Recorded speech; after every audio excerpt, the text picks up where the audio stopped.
Assalamualaikum warahmatullahi wabarakatuh. Bismillahirrahmanirrahim. Alhamdulillahi rabbil alamin.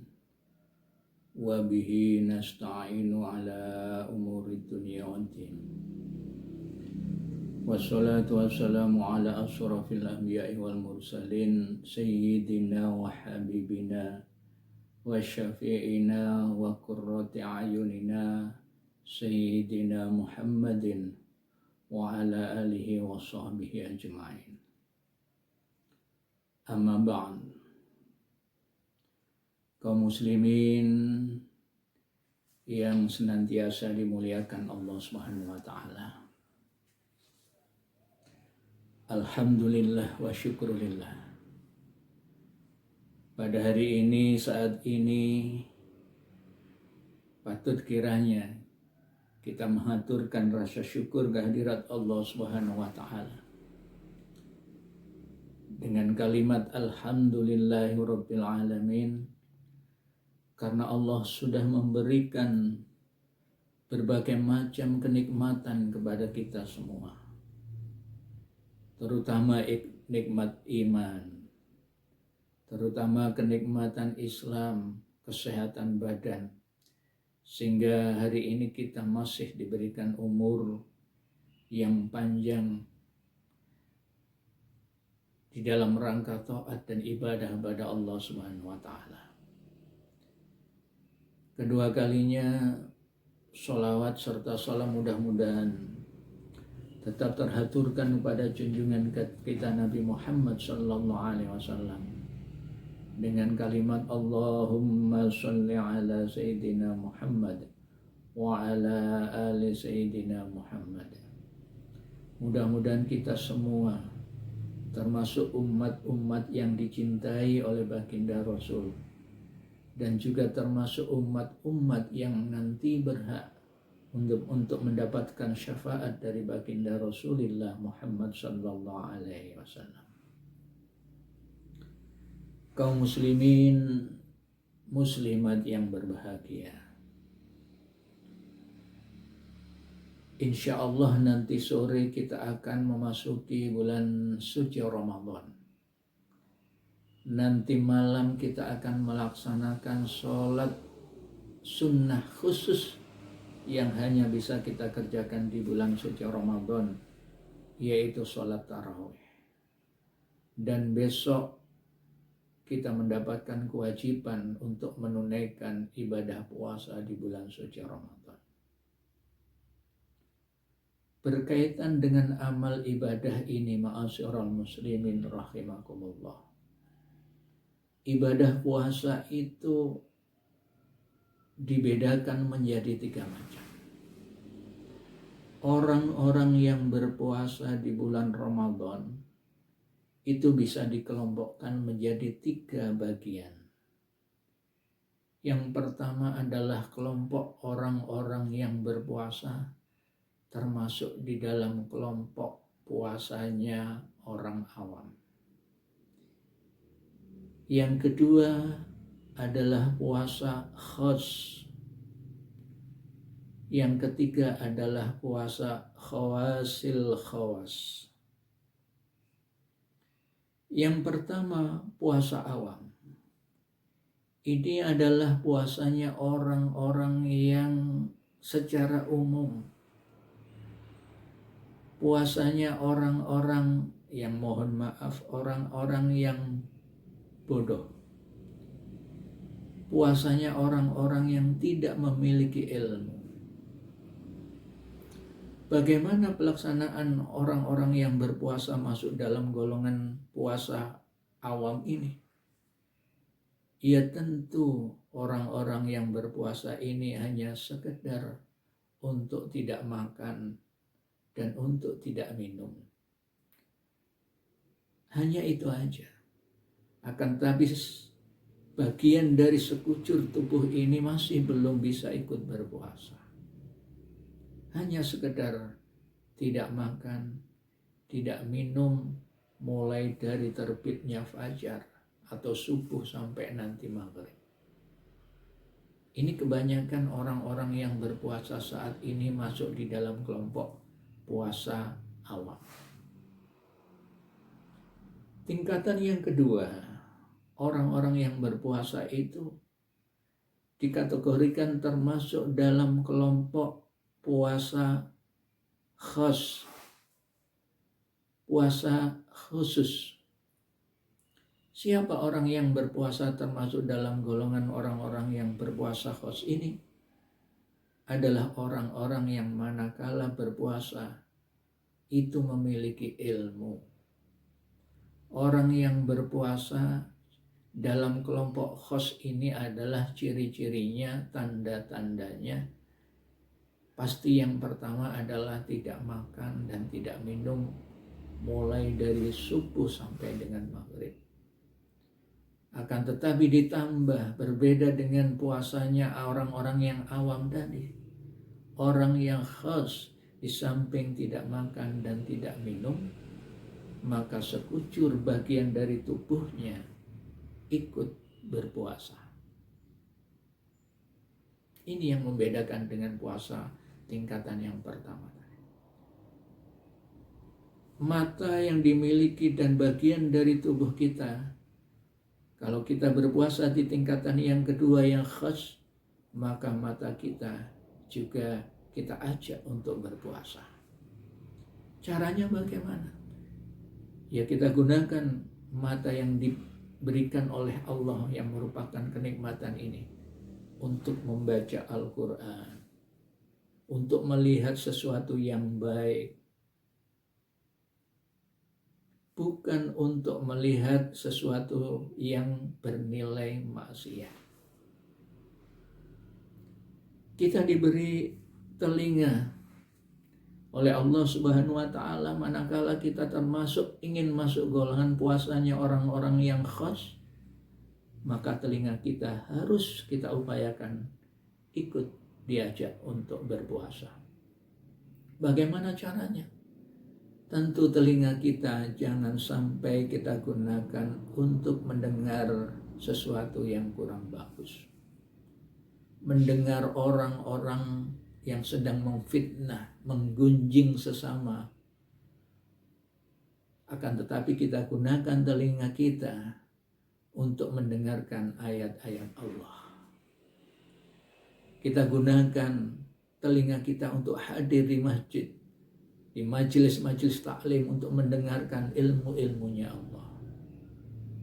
Pokoknya telinga kita gunakan untuk beribadah, bukan untuk bermaksiat. Maka itu adalah golongan orang-orang yang berpuasa tingkatan kedua atau puasa khas. Kita diberi nikmat oleh Allah berupa lisan.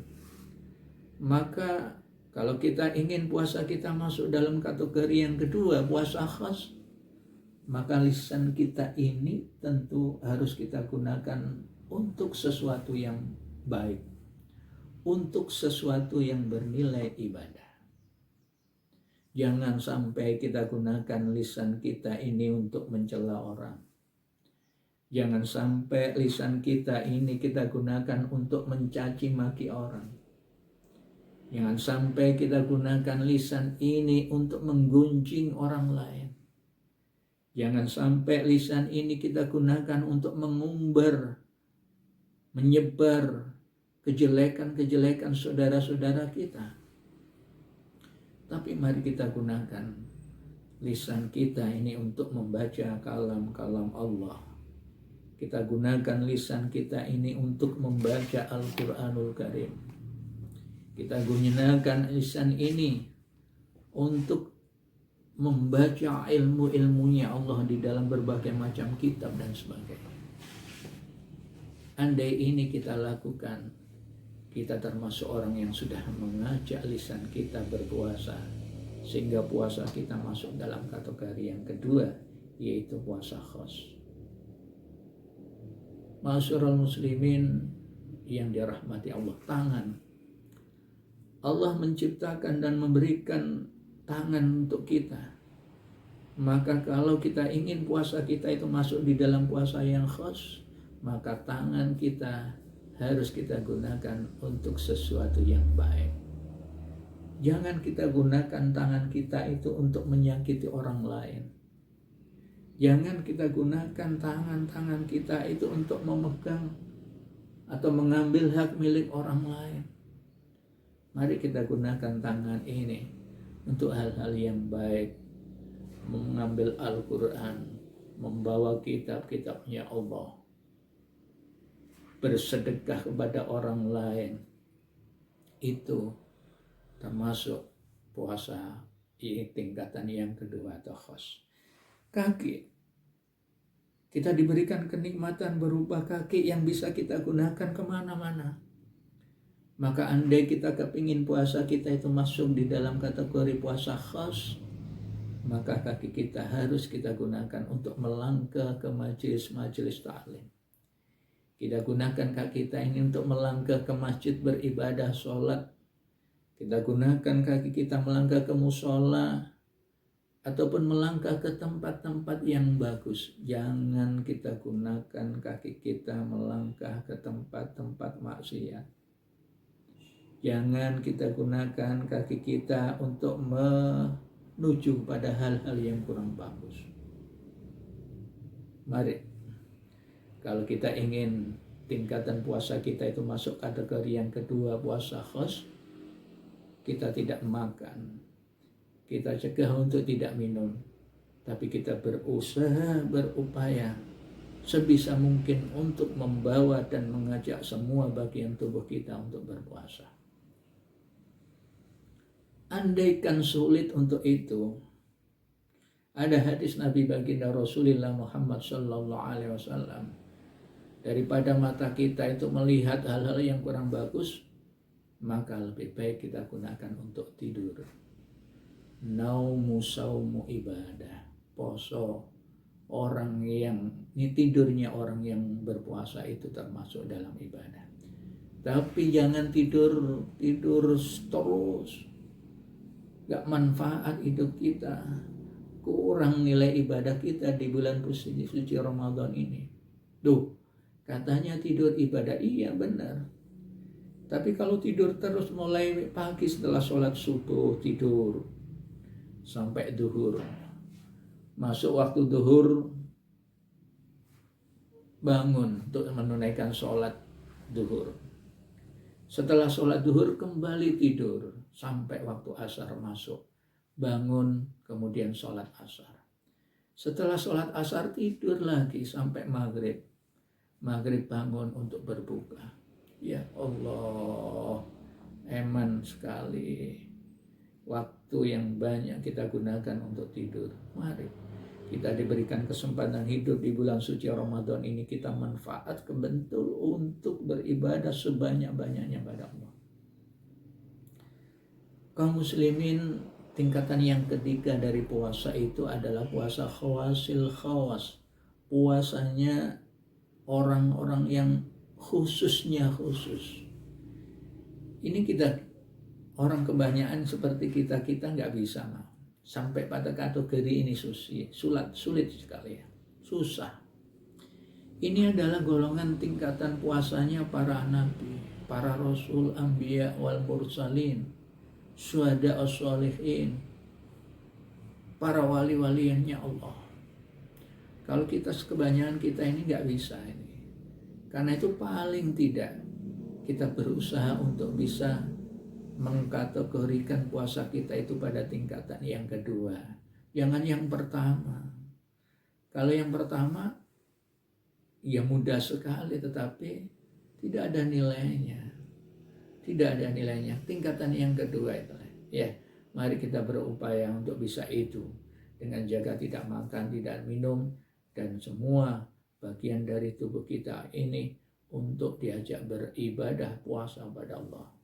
Agar pahala-pahala dari puasa ini tidak hilang. Karena ada orang yang berpuasa itu gugur kewajiban puasanya tapi tidak mendapatkan apa-apa. Kecuali ilal ju'i wal atas. Hanya lapar dan haus saja. Kenapa? Ya karena bagian tubuh kita itu tidak diajak untuk berpuasa. kemaksiatan yang dilakukan oleh bagian tubuh kita ini, lisan, mata kita, telinga, ya, kemudian kaki, tangan, bisa menghilangkan semua pahalanya puasa. Untuk itu jangan sampai puasa kita itu hanya sekedar berpuasa dan tidak dapatkan pahala. Kita coba jaga, kita coba berusaha untuk bisa menggolongkan puasa kita pada tingkatan puasa yang kedua, yaitu puasa khas, puasanya orang-orang yang punya ilmu. Insya Allah puasa kita akan diterima oleh Allah Subhanahu wa Ta'ala. Demikian, mudah-mudahan ada guna dan manfaatnya.